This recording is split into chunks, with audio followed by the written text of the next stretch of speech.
Today on the official Marvel podcast, we're celebrating Marvel Comics' conclusion of the Ultimate Universe Ultimate Endgame with a roundtable discussion from the creators behind your favorite books. We'll hear from Marvel Comics Editor-in-Chief Cebulski, as well as Ultimates writer Deniz Camp, Ultimate Wolverine writer Chris Condon, and Ultimate Spider-Man writer Jonathan Hickman.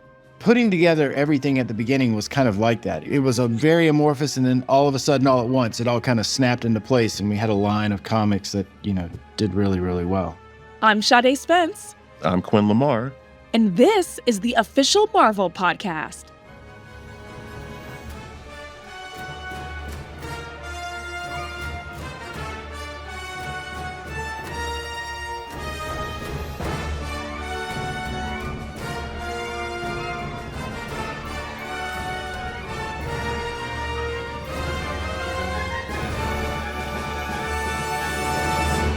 In 2024, the multiversal villain known as the Maker traveled to an alternate reality to tamper with the origins of this world's superpowered beings. His goal? To prevent them from ever becoming heroes and pave the way for his own world domination. That is, until this universe's Iron Man, Howard Stark, sacrificed his life to trap the Maker in an energy field that will last for 2 years, buying the world some time to launch a counteroffensive. During that time, Howard's son, Tony Stark, took up the mantle of Iron Lad and vowed to continue his father's fight. And he wasn't alone. With the help of this universe's Reed Richards, a tragic hero who has assumed the metal mask and name of Doom, Tony set out to restore a lost generation of heroes.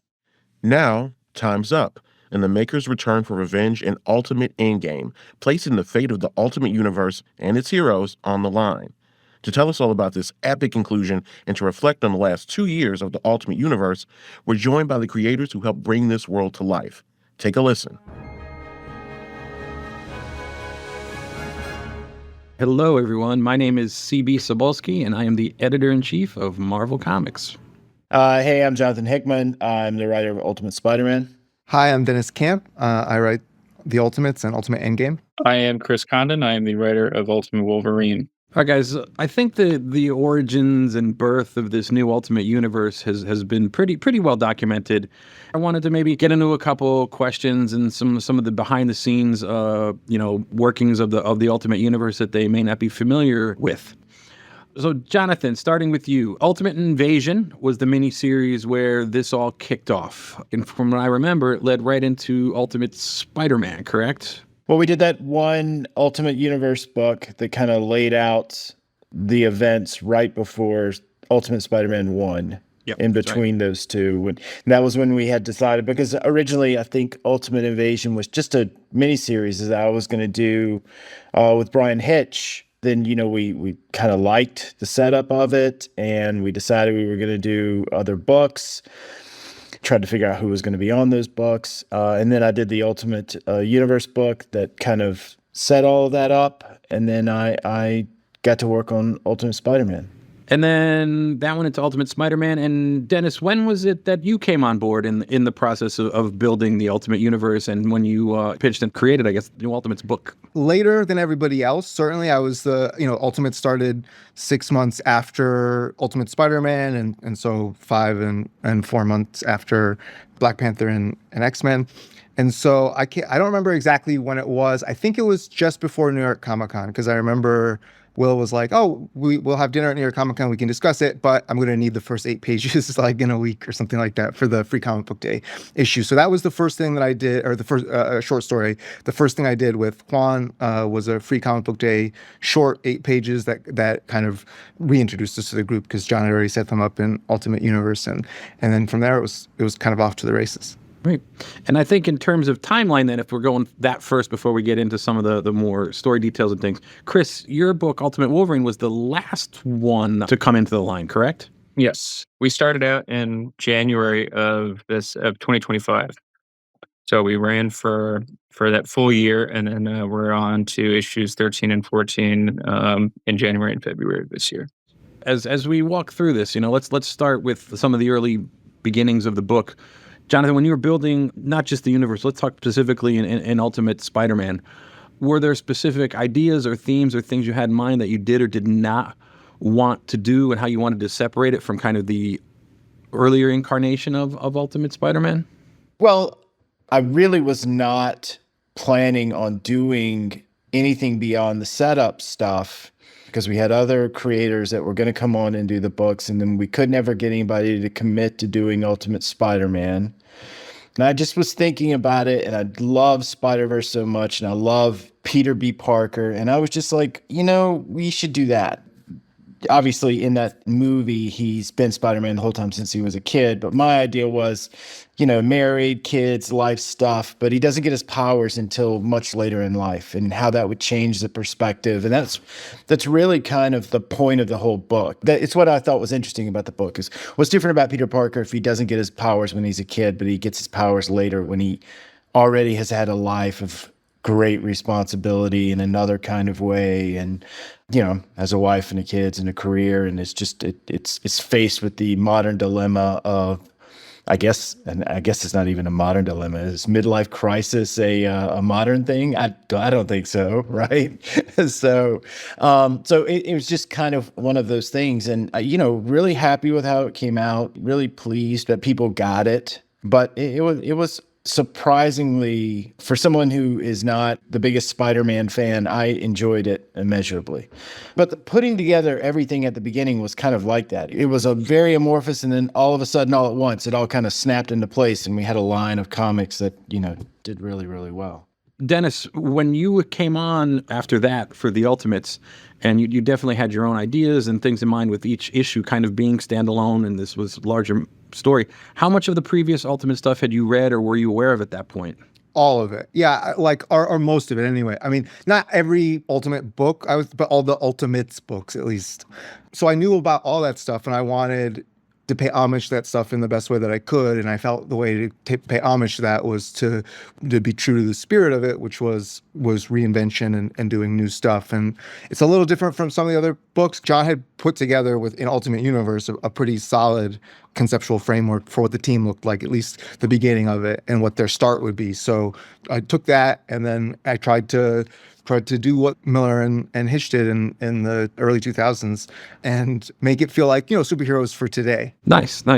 We really set up very independent stations for each of the books. Obviously, Brian's book, the Black Panther book, took place in Upper and Lower Africa, and specifically Upper and Lower Kingdom Egyptian stuff and all that he was working with. And you were all over the place. You basically had the entire world as your canvas, and we were in New York in the Spider-Man book for the most part. Yeah. And then later on, Chris, obviously you were set in East-West collide of old Soviet bloc stuff and all of that. So to me, it kind of felt like, that it was almost like 80s Marvel or 70s Marvel comics, and that, yes, there was this huge, we're working with continuity, right? We all exist in the same world, but the properties were so individual that it didn't feel like the continuity was overwhelming. Did you guys get that vibe? Did that work for you? Did it not work for you? No, I felt that way, absolutely. I mean, that was something that I was always conscious of and was always kind of pulling back toward. I mean, that I felt like the Claremont X-Men stuff was and Wolverine stuff was so, and the Barry Windsor Smith 80s Wolverine stuff, and all that stuff existed within the Marvel universe at the time. But yeah, it all felt very individualistic, and that informed how I approached Ultimate Wolverine. And Deniz, I'm sure you could say something similar. Yeah, I was kind of all over the place, but I thought it was really a really nice balance of there was a continuity there, and we could kind of take things and if they were useful for each other. Like I saw people use the hand agents for something, in Black Panther, if you just needed something. So I really like that about continuity. But yes, you could say, why didn't this such and such hero address this, when this happened? It's like, well, because they're on different continents or whatever. So I think that was really nice and really helpful, and allowed all of us to tell our own stories and do our own thing. The original Ultimate Universe, they looked to the original Marvel Universe and took what they liked and what they didn't like and what they could make different and do it. When you guys were doing it, you had to look back almost doubly because you had to see what the original Marvel Universe did and what the original Ultimate Universe did you have like checklists you went back and forth in your head, like, oh, they did this here and did this here, so I don't want to do that, or they did this in the Marvel Universe, but I didn't like what they did in the Ultimate Universe, so I'm going to do it different here? Like, was it different taking influences and figuring out how to build something with two previous universes already established? More fun, I thought. There's just more fodder to play with. Because I not only that, I also tried to take stuff from the Ultimates run that Al Ewing did with the cosmic stuff. That's why America's involved. It's more fun. It's like one of the great things about past continuity, as opposed to like of the minute continuity, is that you have all this giant well of creativity that you can borrow stuff from, you can play against. And I felt this was a good opportunity because of the Ultimates, in part because of the Miller Hitch Ultimates, that I felt was a good opportunity to kind of go the other way. Sometimes you lean in, but it's like you have all this stuff to draw from and play off of. Like I played off of a bunch of John's, Secret Wars, Avengers stuff throughout. It's been great. Yeah, I feel like it was a really, really good mix. I mean, obviously, the past 15, 20 years have been nothing but mashup culture across the board anyway.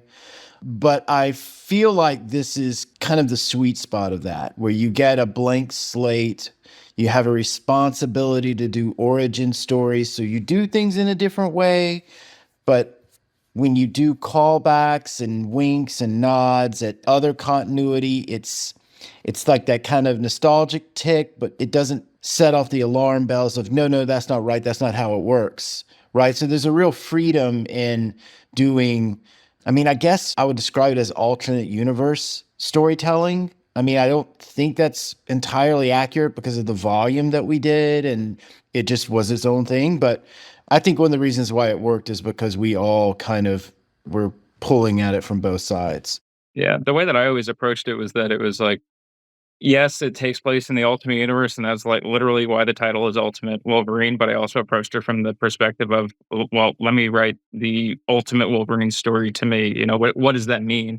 So that was kind of how I approached it as well. So yeah, it's just like, pulling from everything and hopefully coming out with something new and different on the other end. Now, speaking to that, Chris, one of the biggest differences I think for your Wolverine from any alternate universe Wolverine is that, and it's surprised me when I first started reading your pitch and then saw some of Alessandro's designs. Alessandro Capuccio, the amazing artist on the book, was it pulled not as much, but very heavily from Winter Soldier continuity and influence as well. Now, was that just something you wanted to do because you thought the characters blended well, or was it a conscious decision because you wanted this Wolverine to be so different from previous versions, or how did that come about? Yeah, I mean, I was such a big fan of the Winter Soldier arc when that came out. I loved that Captain America run and was such a formative book for me.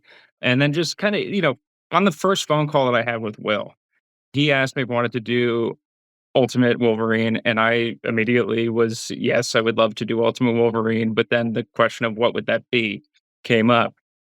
And so that was, we were right from the outset. I said, what if we did a kind of spin on, for me, I just reread it and it was really important to me to kind of, pull from this because I do think it's kind of the Ultimate Wolverine story already, but Barry Windsor Smith's Weapon X.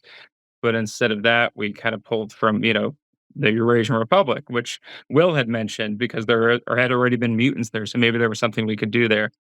And I just, when we kind of landed on that Winter Soldier concept of what if we kind of, instead of the Weapon X program, have it be the Winter Soldier program, yeah, it kind of seemed like a no-brainer just wanting to pull from that history. So so it was definitely in my mind, as we were creating this, little place in the Ultimate Universe. Nice. Now, in this day and age, modern comics, especially with social media and with just how comics are bought and sold and how do we have to excite fans and particularly retailers, and Jonathan, I know you feel very strongly about this, there's a need or a feeling sometimes we have to give a lot away. The more we tell them, the more they're going to get excited. And, there's a limit to how much I think we should put out in terms of marketing, in terms of spoilers and whatnot. And with the Ultimate Universe, this incarnation of the Ultimate Universe, people kind of thought they knew what they would expect because they thought the name was something. But when they opened the books and something we did not talk about at all, which I'm still very happy about, that we never revealed and people had to see it for themselves in the books, was the 2-year time limit and it's happening in real time. Every issue takes place in a month.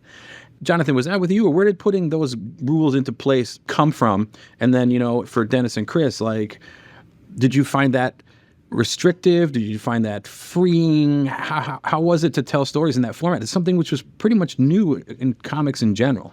I thought it was cool. I thought it was a cool gimmick to try. Like, I thought it was like, okay, what would set this up? And, if we're doing a ticking time bomb of the maker's going to pop back out, the city's going to open up in 2 years, it does kind of put this thing over the top of all of the books. And the books don't even have to address it, but everybody knows that in the world, this is a thing that's happening. And, Dennis more than anybody else because of the book that he was doing. But I just thought it was an interesting storytelling choice. Now, I think the real question is, did it work?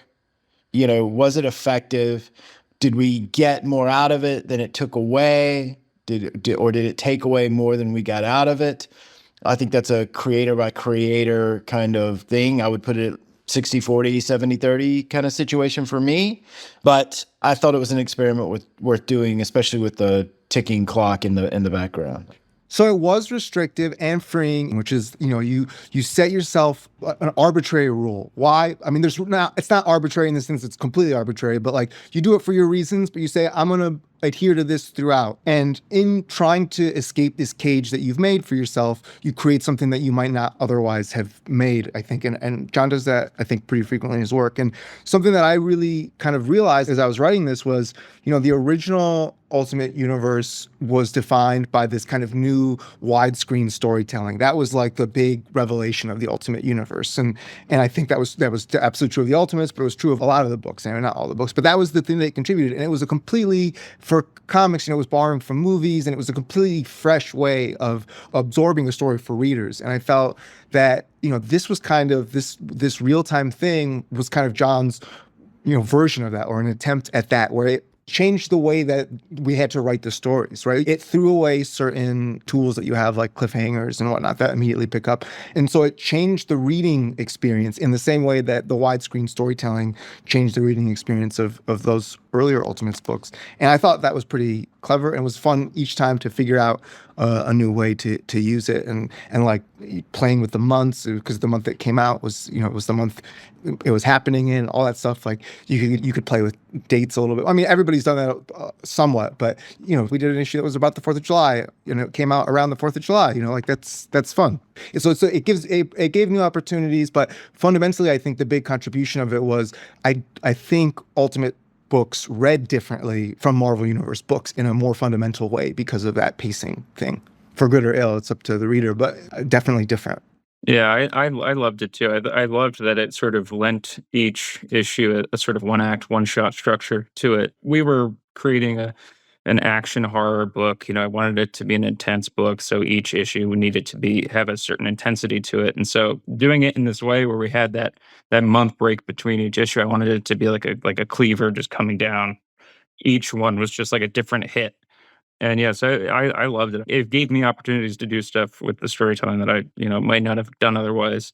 It gave us space to really expand on these ideas and let things sit and see where people go over a year, Well, I was really back and forth on it, before I laid it out there.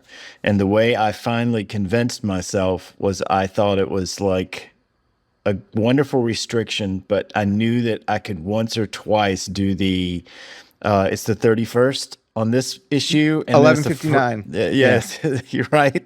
And so I was like, and if you hold it back till the right time, it'll really, really work. And so I don't know. I thought it was worth trying, and For me, it was helpful because it was like it gave me a believable amount of time to build a movement or a revolution for this world, which was in my pitch. So if it all happened in a week, it would be a little bit. I mean, I could have done something with time. I'm sure I could have done a 1 year later type jump or whatever. But like fundamentally, I thought it was helpful. You got to see this kind of movement generally evolve over time, slowly but continuously.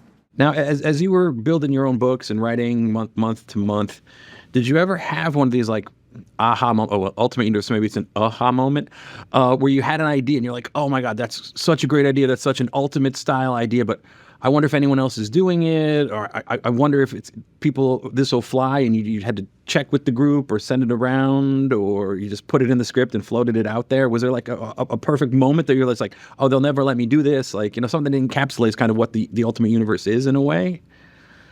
Every issue for me. Yeah. It's shocking. I think everybody who's read it is also shocked that we've gotten away with the things that we've gotten. But I thought get caught trying was the philosophy of the original Ultimate Universe, was just give it a shot and see. And, if people come back and say, don't do that, that's fine. Like, I can adjust. But my thing was always just, it's right for the story, if it's not shock value, but if it's right for the story, try it, see if it'll fly. And nobody ever said anything, much to my surprise. Yeah, the person I kept in touch with most was probably Deniz, just to see who he was going to be using, because he was using everybody.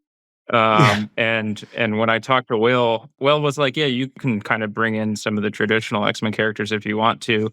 And so I was like, kid in the candy store. Oh, yeah, okay, cool. But then the question is, who is Deniz going to use? So I was kind of checking in with Deniz a lot, and just seeing what was on the table, what was off the table, certain things like that. So I think the only thing, Dennis, correct me if I'm wrong, but I think the only thing that we like duplicated or doubled up on was I had a Savage Land under Manhattan, and you had done another little thing, and I was like, we're doing it. We do both. So, and I resolved it in Ultimate Endgame 1. So, yeah. which was great. Like, but that's what I love is like everything that seems like it could be a challenge or a problem or whatever. Like, if you take it in the right way, it's actually a fun little thing, so suddenly the Savage Land it's the Staten Island Savage Land, and it's the last refuge of this once massive underground continent, and that's beautiful in its own way. And so I loved that. Yeah, I think this is probably the benefit of the line being the right size, where it's just, we can just manage it really, really well.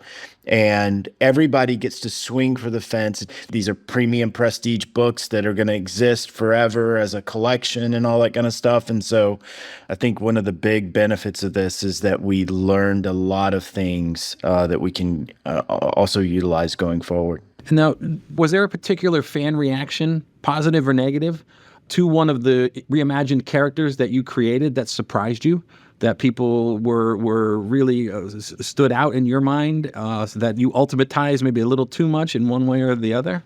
For me, I didn't create this character, but John created this character. But Doom, I was just surprised by how much people love Doom, I guess, how much I enjoyed Doom, frankly, and just how rich that character was. So that's really a John character, but I think people have really reacted very strongly. There are no bad Dooms. There are no bad Dooms. Yeah, they all work. They all work. Apparently, yeah. Apparently they all work. So I thought that was a very rich character that I've really loved playing with, and it's been one of my favorite parts of the Ultimate Universe, for sure. What about you, Jonathan or Chris? yeah, I guess it's you can talk about spoilers now, but I killed some people in issue 1, Ultimate Wolverine, and when I turned to the script in, Will said, "People are going to be mad at you," and I said, "Well, that's what I'm here for. I'm here to make people mad." So that was kind of the thing, and that became kind of a trend going through the story. And it was really funny to watch online, because people would say like, "Oh, it keeps killing everybody," and it was like, I just killed people in issue 1, but everybody has that expectation now that everybody is potentially at risk. So it was kind of fun to kind of watch that unfold and see people reacting to it. It was it was really fun to see that. I don't know the answer to this. I think I mean I really enjoyed Ben and Jonah being the two old Muppet dudes in the balcony. That was a whole lot of fun. Good just to see Ben Parker in a book. Like, that was cool. Like, that was really, really cool. I was really surprised at how, and this comes from me not being a Spider-Man person. This is my superpower in writing the book, is that I was completely unaware how much I knew people liked Peter and MJ being together. I wasn't prepared for the pure amount of whenever it would come up or you know, or cross-pollinate across the office when we would be at a retreat or something like that, how aggressively the Peter and MJ stuff was, you know, how hard it resonated, you know, and I'm happy that people enjoyed that aspect of it. I thought it was just an extension of what the premise of the book was, not a declarative statement of how the character should be and, you know, what the status quo should be, even though that it felt like there was a lot of noise around that. Here we are, you know, coming to the end of the Ultimate Universe, a few short months away. You know, as some people still don't believe it's ending, even though we put out a book called Ultimate Endgame, and, you know, there's going to be no spoilers, you know, maybe some things coming over, a little book called Reborn that you're doing, Chris. But I was just wondering, like, as we are getting to the end, and anything you want to say to the fans who have supported us from the beginning, or, you know, any kind of a message on things they might be looking forward to or worried about on any of the books that are coming up over the next 2 or 3 months as we build to that finale. Yeah, I mean, this has been the ride of a lifetime, to be going from doing indie books to, you know, being on a top seller like Ultimate Wolverine, and then, you know, even just in the last week, seeing a Marvel Rivals character skin come out, and it's, you know, with my Ultimate Wolverine, you know, designed with Alessandro Cappuccio, and we're sending it back and forth and go, did you see this?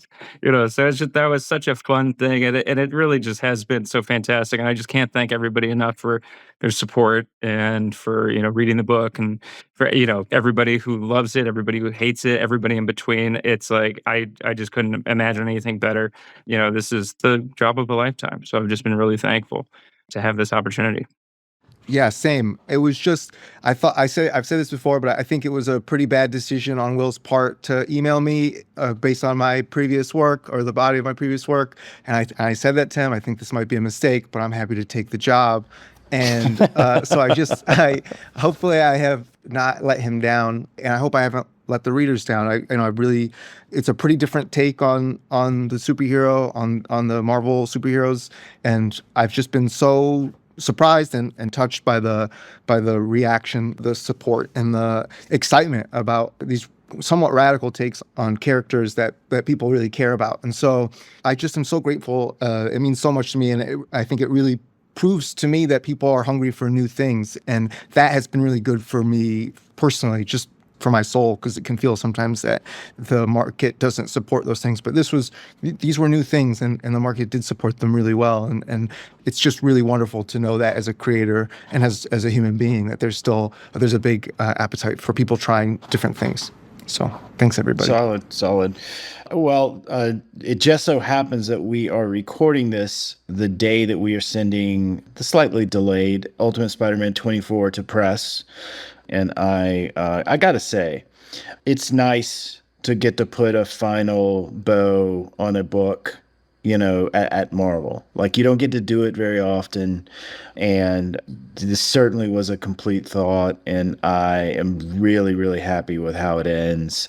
I think it's a really good Spider-Man story, and so I was delighted to get to do it.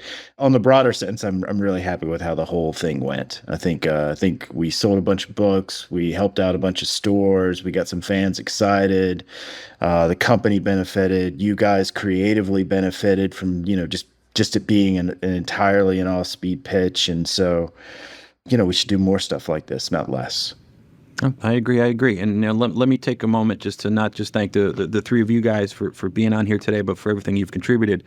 But I do also want to give shout outs to Brian Edward Hill and Stefano Caselli, to Peach, to Marco Cacchetto and David Messina, Matt Wilson, the colorist, Juan Frigeri, Phil Noto, a lot of the guys who drew some of those one-shots for you, Dennis, and then, you know, Chris, you and Alessandro straight through, you know, with the amazing coloring that you got in that book. And then to Will Moss and Michelle Marchese, this would not have been possible. And then, you know, Dan Buckley, of course, who was supportive of this all along the way as we did it. So, you know, it was a team effort through and through. And I'm glad that the readers responded the way you did, and that you guys had the experience of a lifetime, as you say. And then maybe there'll be a chance to do it all again sometime. But let's see how fans react to the ending. And, you know, thank you all so much. Thank you. Thank you. Yep. Thanks, guys. What a great conversation with C.B. Cebulski, Jonathan Hickman, Deniz Camp, and Chris Condon. It was really awesome to hear them trade stories and break down the incredible undertaking that is the Ultimate Universe. As our roundtable discussion wound down, we asked our guests what they were reading these days, and if they had any comics recommendations for us. Jonathan was eager to share his pick, and he remained enthusiastically on brand. If I had to pick any Marvel comic book to recommend from the entire history of the company, I would pick Ultimate Endgame, out now, Deniz Camp. Do not miss it. It's incredible. That's it. I'll go to my grave with that choice. Who are we to argue with Jonathan Hickman? You heard the man. Ultimate Endgame is now on sale at a comic shop near you.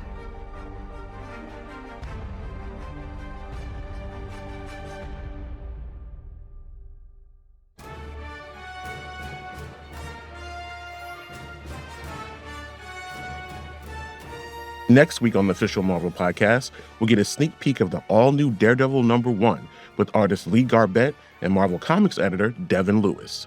Until then, make sure you're subscribed to the show wherever you listen. This episode of the Official Marvel Podcast was hosted by Sade Spence and me, Quinn Lamar.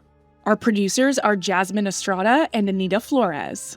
Brad Barton is our senior manager of audio production and development, and our production manager is Emily Godfrey. Mixed by Megan Bagala.